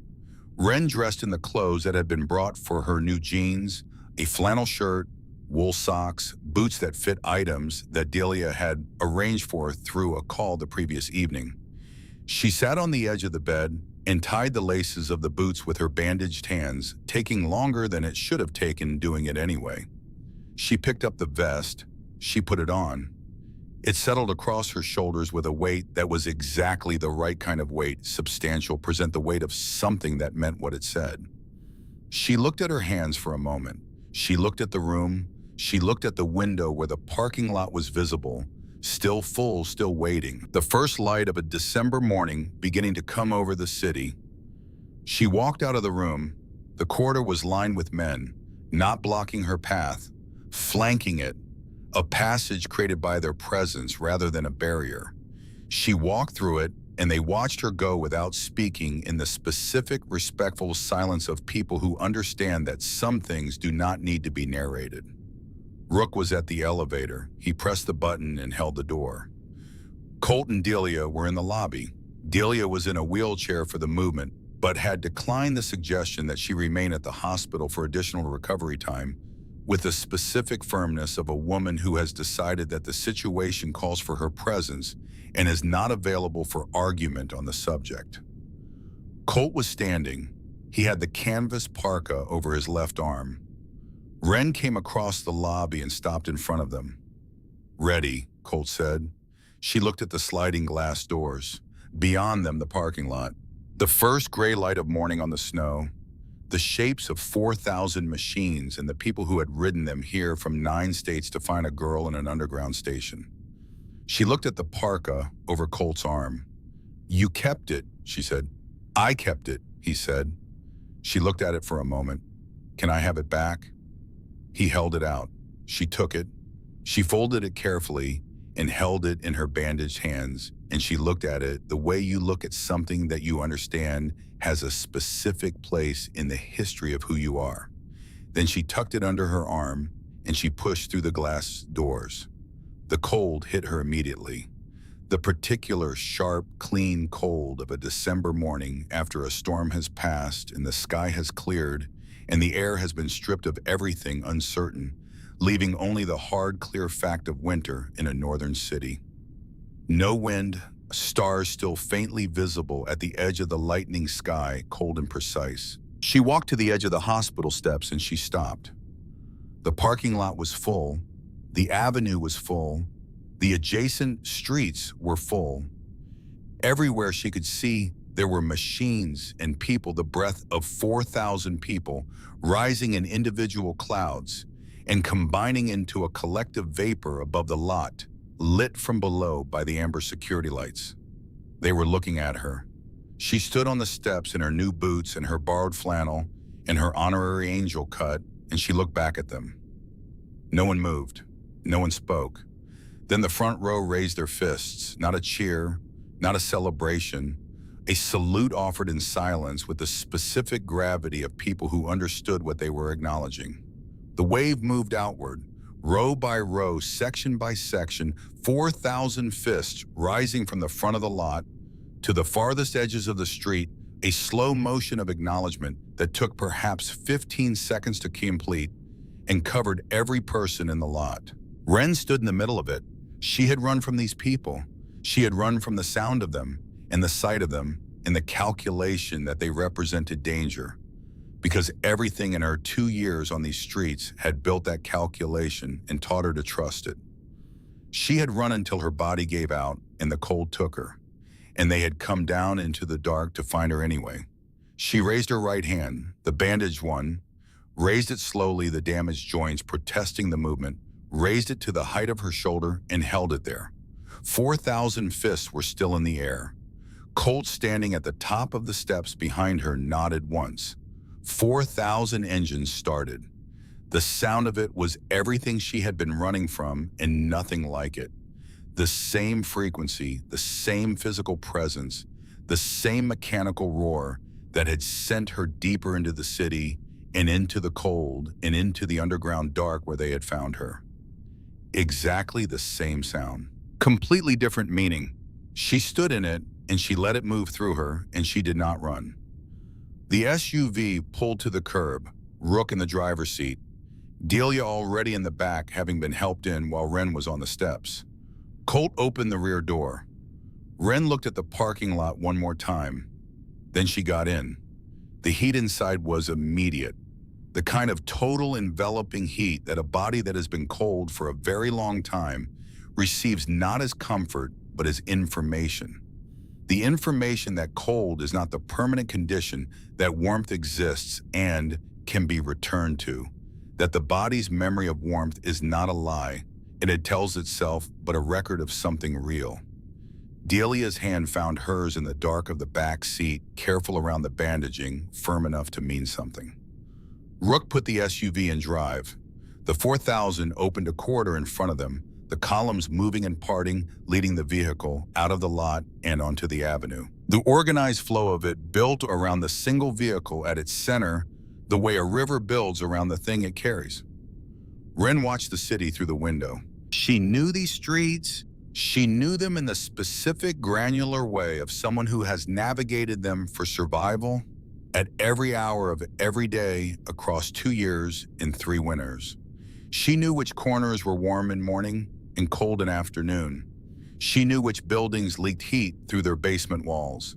She knew the rhythms of the garbage collection routes and the shift changes at the factories that still operated, and the 3-hour window on Tuesday mornings, when the alley at 5th and Marne was quiet enough to move through without being seen. She would know them differently now.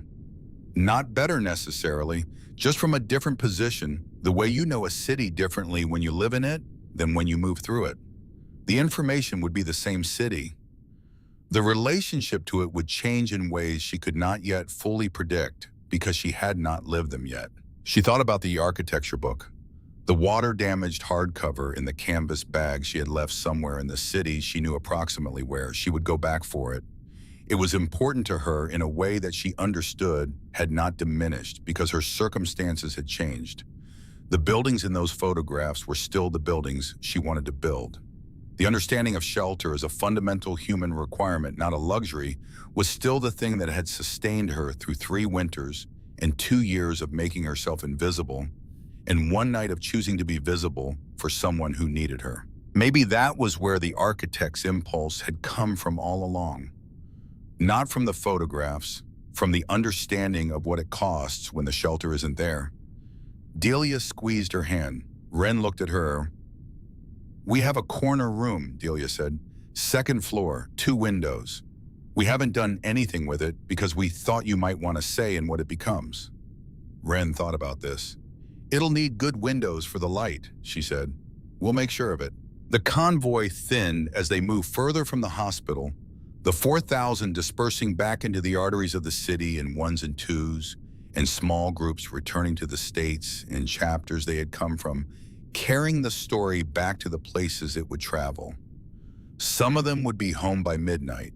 Some would drive through the night. All of them would be able to say for the rest of their lives that they had been in Detroit on a December morning when a girl in a leather vest walked out of a hospital and 4,000 people raised their fists. The SUV turned onto a residential street. The houses here had porch lights on. The particular amber warmth of porch lights in winter communicated from the street. The specific information that people were inside these houses and the houses were occupied and the lights were left on. Not as security measures, but as signals. the ancient human communication of fire visible from a distance, meaning, "We are here, come toward us if you are cold." Rook slowed. The house they stopped in front of was wide and low and old, in the way of houses that have been repaired rather than replaced, added to over time. The additions visible, if you look closely, but integrated enough to suggest they had been there long enough to belong. There was a porch. The porch light was on. Colt got out first. He opened the door. Wren got out with the canvas parka under her arm and the canvas bag Rook had retrieved from the theater stairwell, the architecture book still inside, slightly damp at the corners, but intact. She stood on the sidewalk and looked at the house. She looked at the porch light for a moment. It was a simple thing, a bulb and a fixture mounted beside a door. It produced a circle of warm light on the steps and the walkway. There was nothing exceptional about it. She had spent 2 years in a city full of lights like this one, visible from the street, communicating warmth and occupation and belonging. All of them pointing inward towards spaces she was not part of. She walked up the path. She walked up the steps. She stood on the porch under the light, and she looked at the door. Through the window beside it, she could see inside the hallway, the floor, the edge of a room with a lamp and a chair, in the particular warmth of a house that people have been coming back to for a long time.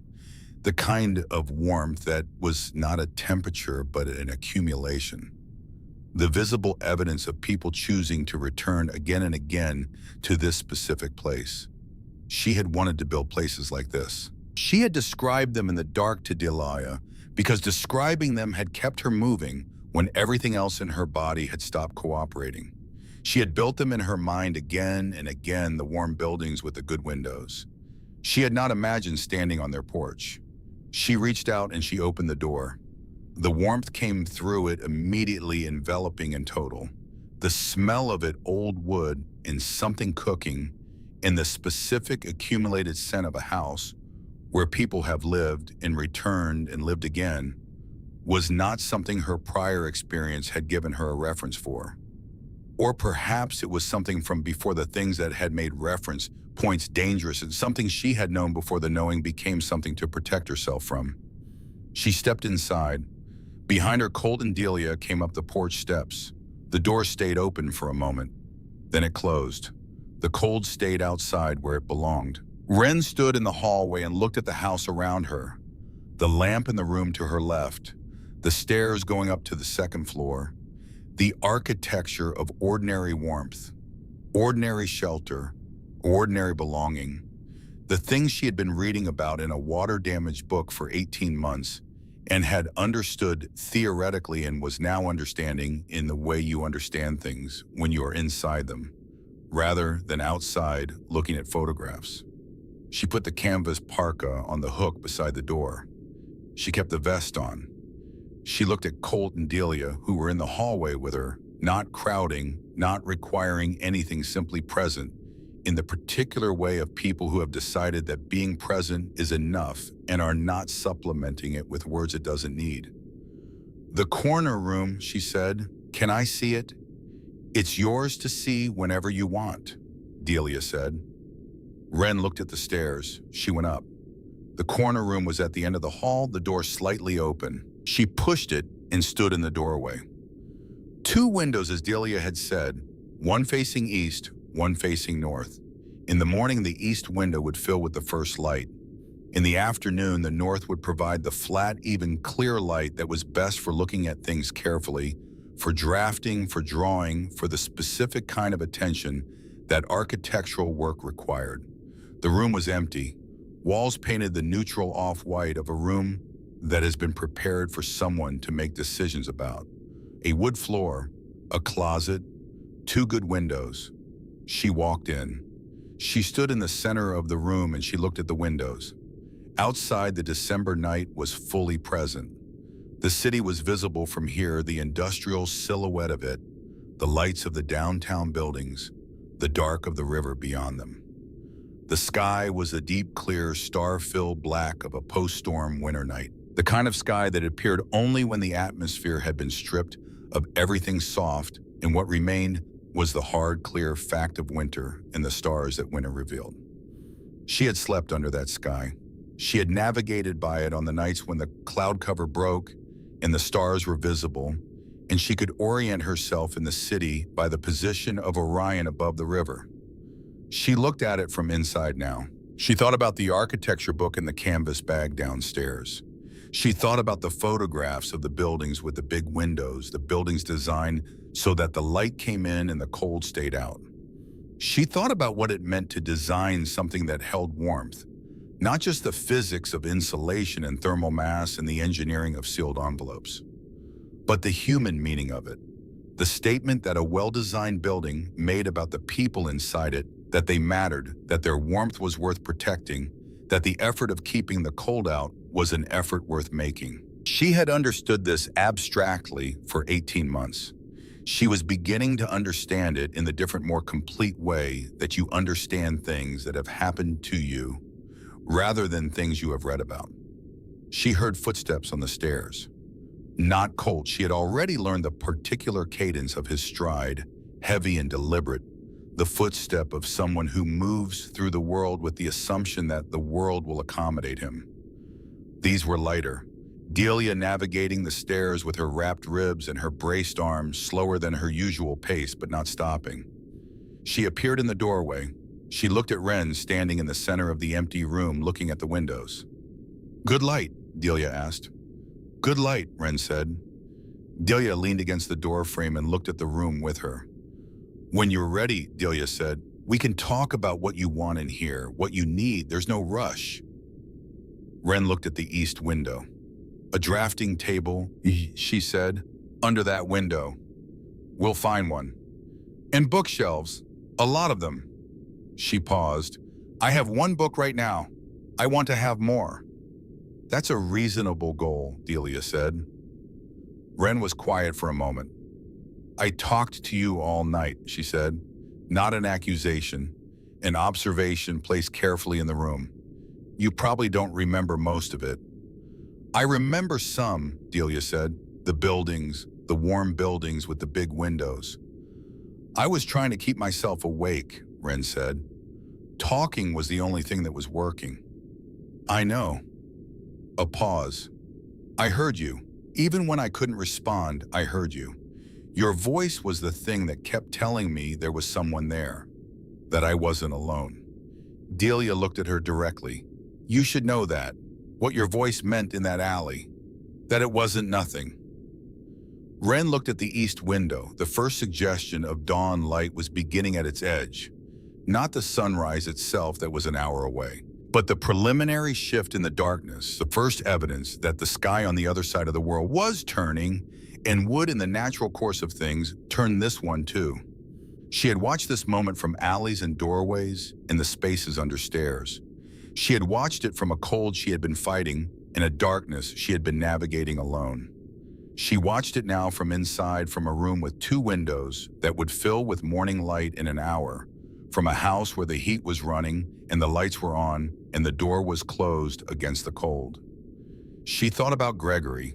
She thought about the January morning she had kept walking and the 15 months that had followed it, and the night on December 27, when she had stopped keeping walking, and what that decision had cost and what it had produced. She thought about the things she had said in the dark when she was alone in the alcove fighting the cold at 3 in the morning with no audience, and no witness and no particular reason to believe it would produce anything other than 5 more minutes of being alive. Not yet. She needs more time. Give her more time. She had meant Delia.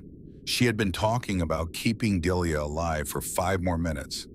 But standing here now in the growing light of a December morning, she understood that she had also been talking about something else. About the version of herself that had almost let the cold decide everything. The version that had almost accepted the false warmth and the comfortable lot and the deep quiet sleep of a body that had stopped arguing. She had given that version 5 more minutes, and then 5 more, and then 5 more, until the sky had changed and the ambulance had come, and the story had moved into the next thing it needed to become. She was here because she had kept giving herself 5 more minutes. She was going to keep doing that. She turned from the window. Delia was still in the doorway, her weight on her good side, watching her with the particular patience of someone who understands that the person they are watching needs whatever time they need.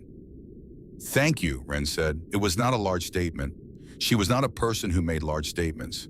But she said it clearly, and she meant the full weight of it, not just for the room or the house or the trust account or the guardianship order, but for the thing that made all of those things possible, which was the decision to look at a girl in a doorway at 6:30 in the morning and choose to see her. Delia nodded. She understood what was being said. "Get some rest," she said. "You've earned it." She left the doorway. Wren heard her careful footsteps on the stairs, heard Colt's voice from below, low and unhurried, asking something. Heard Delia's answer, equally low, equally unhurried. The specific sound of a house in which people were awake and present and not requiring anything from the night except that it end and the morning come. She turned back to the east window. The light was growing, not dramatically, not with the sudden color and spectacle of a sunrise in summer, just a slow, patient brightening of a winter morning, the sky moving from black to deep blue to the first suggestion of gray, the stars fading at the edges as the light pushed in from the horizon, the city below becoming gradually more defined as the dark retreated. Wren stood at the window and watched it come. She had watched this exact thing happen from the cold many times. The specific quality of this light, December in Detroit, post-storm, the sky scrubbed clean by 36 hours of wind and weather, was something she knew the way she knew the streets. She had learned it because she had needed it. Because it had represented the end of the most dangerous hours. Because it had meant each time it came that she had made it through one more night. It meant the same thing now. It always would. But now she watched it from inside a room with two good windows, and the cold was outside where it belonged, and the warmth was in here where it belonged, and in an hour the sun would come through the east window and fall across the bare wood floor of a room that was going to have a drafting table in it and a lot of bookshelves and the particular organized evidence of a person who was building something. She put her hand flat against the cold glass of the window. On the other side, the December morning was arriving. She stood there and she let it.